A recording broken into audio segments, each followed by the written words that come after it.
मंदिर मठ पुराण वर्णित स्थान पर सरकार कोटी कोटी टंका खर्च करुछंती। एभली एक स्थान रही सरकार दृष्टि आढ़ुआल रही जाइछि। सेभली एक स्थान होउछि शबर राजा विश्वाबसु गाँ कालियापल्ली। जगन्नाथ संस्कृति रे शबर राजा विश्वाबसु कथा लिपिबद्ध होई रहिछि। तांको दयाद माने वर्तमान अवहेलित लिखित अभियोग पर जिला प्रशासन कालियापल्ली उपरे दृष्टि नजर रखिछि। पुराण वर्णित शबर राजा विश्वाबसु आराध्य देवता प्रभु नीलमाधव किंवदंती रही। प्रभु नीलमाधव जगन्नाथ संस्कृति उत्पत्ति होछि। शबर राजा प्रत्येक दिन फल फूल नहीं चलिकी जाती प्रभु नीलमाधव पाखक। सेठारे से पूजा करी फेरती। शबर राजा झील ललिता सहित विद्यापति प्रेम विवाह होता। विद्यापति और ललिता शबरपल्ली में रुले। शबर राजा विश्वाबसु विद्यापति आखिरे पट्टी भिड़ी प्रभु नीलमाधव को दर्शन कराइथिले। विद्यापति चालाक करे प्रभु नीलमाधव को दर्शन करने को जेबा समय सोरिष बुड़ी जाइथिले। राजा इंद्रदीप निर्देश क्रमे महानदी में भसाई प्रभु को पुरी नहीं जाइथिले। समर शबरपल्ली वर्तमान कालियापल्ली गाँ। सेठारे विश्वाबसु दायद माने रहउछन्ति। सेमाने शबर संप्रदायर।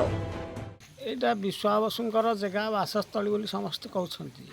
ये जो दिया अच्छा ये जो गछ देखुं आपण मैंने ये बहु पुरातनर गछ बोली समस्ते कहते। यही जगार सी रुहति। ये झील ललिता देवी जन्म होते यू स्वप्नादेश होता। यही जगार सी जाते नीलमाधव को प्रतिदिन पूजा करने। आउ कथा तो समस्ते कहते। कौन आम सब पारंपरिक पीठ हिसाब से कालियापल्ली आश्रम को आसुचु। वर्ष सारा सबू जगन्नाथ संस्कृतिर पर्वपर्वाणी भल मंद ये पालन कराऊँच। 12 मासरे 13 जात ये किंवदंती कहूँ। आपड़ जदि निजे चाहिए देखिपारे से सिमिली ये अच्छी आमर शियाली लटा 7 भौणी कालिया माधव विश्वाबसु ललिता उद्यान सबू जिनस ये भरपूर होती। आम जब चिंता करवा जगन्नाथर आदिक्षेत्र नीलमाधव परिचय जदि खोजा आमको कालियापल्ली आसवा पड़ो। बिना कालियापल्ली नीलमाधव जगन्नाथ किसी परिचय ही ना। जदि आम कालियापल्ली आसने ताल आम जगन्नाथ को जिते सम्मान देले उणा हम। जदि आम कालियापल्ली आसने आम नीलमाधव को जिते सम्मान देले भी उणा हम।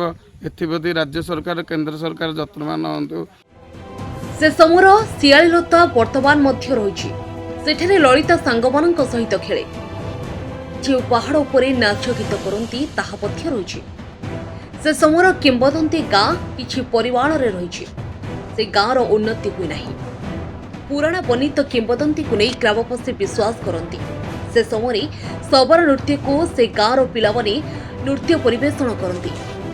नीलमाधव मंदिर विकास पर सरकार 100 कोटी टंका मंजूर करिसेंती।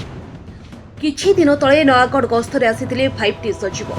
सेठारे कालियापल्ली ग्रामवासी गाँर किंवदंती विषय जणाइथिले। से गाँर उन्नति पर किछि टंका मंजूर हेबो बोली जिला प्रशासन आशा प्रकट करिछि। ब्रह्मादीश कंटिलर ब्रह्मादीश नीलमाधव पीठ महाद्वीप अवस्थित श्री नीलमाधव को पूजा करने जाती। शबर आपको कहुए शबर दीप कानन। अतएव शबर दीप कानन अर्थ हूँ शबर जातीय लोक एवं दीप एवं अर्थ जलांचल वनांचल एवं जलांचल मिसिकी शबर दीप कानन होती। शबर दीप कानन को अन्य माने निज नार करने को चेष्टा कर फायदा नौ। कि दुखर विषय सरकार बर्तमान विभिन्न मंदिर मस्जिद पे लक्ष लक्ष टका दिहूँ। कि दीर्घ ये कालियापल्लीर जगार विकास बा ओडिशार गर्व गौरवर जगन्नाथ संस्कृतिर आदिपीठ बा संयुक्त जगह कालियापल्ली शबर ग्राम को कौन साहाय्य जोग दि जाए ना। सरकार और जिला प्रशासन केबे पुराण वर्णित गाँव पर दृष्टि देवे ताहा समस्तक नजर। Report 24x7 Odisha.